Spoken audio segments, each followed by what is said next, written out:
मेरा हो मन स्वदेशी, मेरा हो तन स्वदेशी, मर जाऊं तो भी मेरा होवे कफन स्वदेशी। आज से मैं जो सूत्र बताने जा रहा हूं, इनका पालन अगर आप करेंगे तो आप अपने जीवन में 148 बीमारियों से हमेशा बचेंगे। और भागवती जी का यह कहना है कि बीमारियों से बचना बहुत महत्व का है बनिस्बत की बीमारियों का इलाज करना। Prevention is better than cure. आज के सूत्रों को थोड़ा ज्यादा ध्यान से सुने।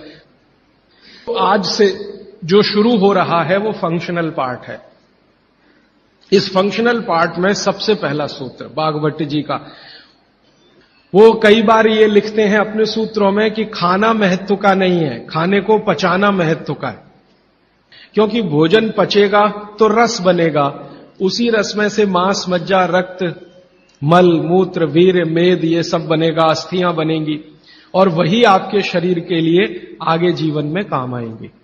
पहला सूत्र भोजनांते विषम वारी। इसका सीधा सा अर्थ है भोजन के अंत में पानी पीना विष पीने के बराबर है।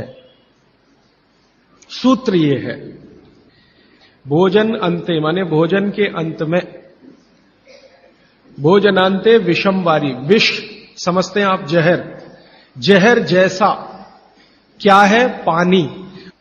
सूत्र उतना ही है। समझने के लिए मैं आपको बहुत उदाहरण दूंगा ताकि आप जल्दी पता कर पाएं। भागवती जी ने एक सूत्र में यह कहा है कि हमारा जो शरीर है, इसका जो मुख्य स्थान पेट है, इसमें एक स्थान होता है पेट के अंदर, नाभि, लेफ्ट साइड में नाभि से थोड़ा ऊपर जहां मेरा हाथ रखा हुआ है, इस स्थान को कहते हैं जठर। संस्कृत में कहते हैं जठर, हिंदी में कहते हैं आमाशय, अंग्रेजी में चाहे तो एपिगैस्ट्रिकम। भागवती जी कहते हैं कि इसमें अग्नि प्रदीप्त होती है, जठर अग्नि, जठराग्नि। और भोजन जो कुछ भी आप करते हैं वो पहले जठर में ही जाता है। यह है महत्व की बात। आपने रोटी का पहला टुकड़ा मुंह में डाला और जैसे ही टुकड़े को चबाना शुरू किया, लार बनना शुरू हुआ, तुरंत अग्नि प्रदीप्त हो जाती पहले ही टुकड़े में। तो ये अग्नि प्रदीप्त हुई। अब आप जो भोजन कर रहे हैं ये इस अग्नि के प्रभाव में पचेगा। तो भोजन के पचने की क्रिया में पहले भोजन रस में बदलेगा। पहले पेस्ट बनेगा, जैसे टूथपेस्ट की कंडीशन होती है वैसा बनेगा, लुगदी जैसा। फिर उसमें से रस बनेगा, फिर रस में से सब कुछ बनेगा। अब ये अग्नि भोजन को पचा रही है और आपने भोजन पूरा करते ही पानी पी लिया, गट गट गट गट गट गट, तो क्या हुआ? अग्नि शांत हो जाएगी। अग्नि का पानी से मेल नहीं है, दुश्मनी है। तो आपके पेट में खाना खाते ही अग्नि जल रही है। अब आपने पीछे से गिलास, 2 गिलास पानी पी लिया। कोई कोई लोग तो लोटा भर के पी लेते हैं, कई लोग तो भोजन से ज्यादा पानी पी लेते हैं। तो फिर भागवती जी कहते हैं भोजन पचेगा नहीं, वो सड़ेगा।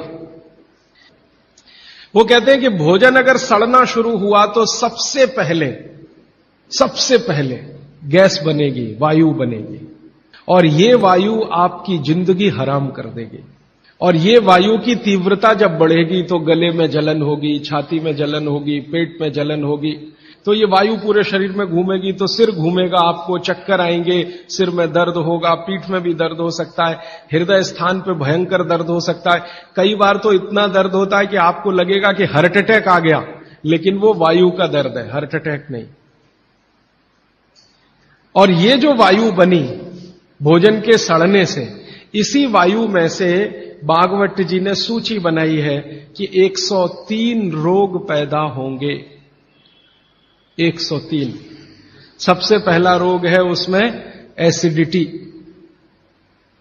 Hyper acidity.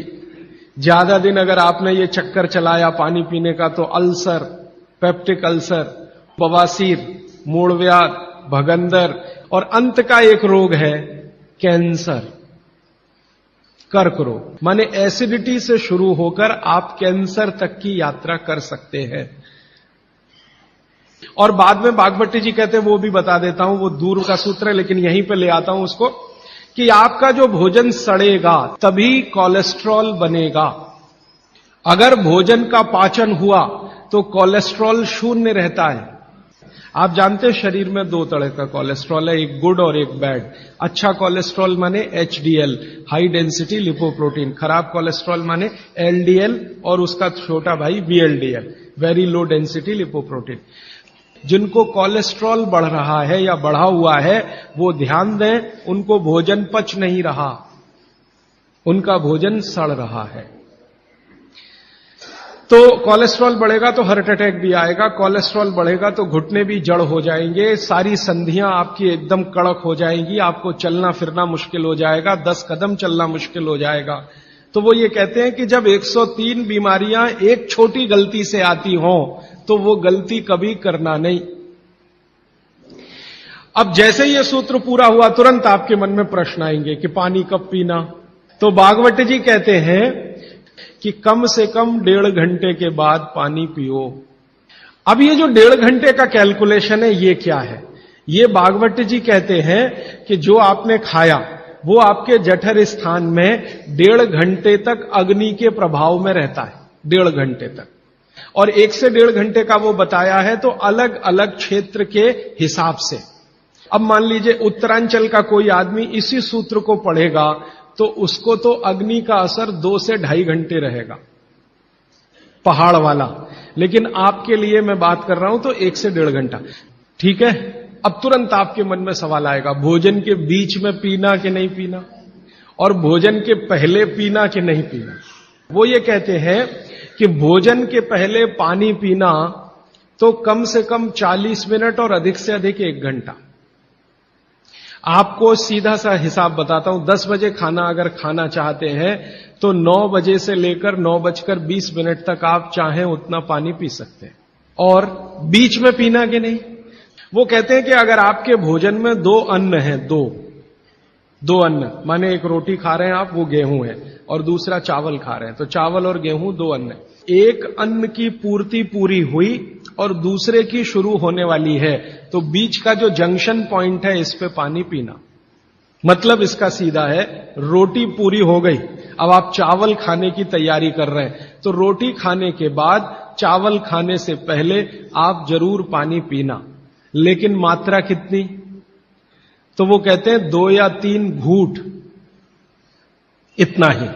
उसके बाद जब दूसरा अन्न आपने शुरू कर दिया फिर नहीं, फिर तो पूरा आप भोजन ही करके उठिए।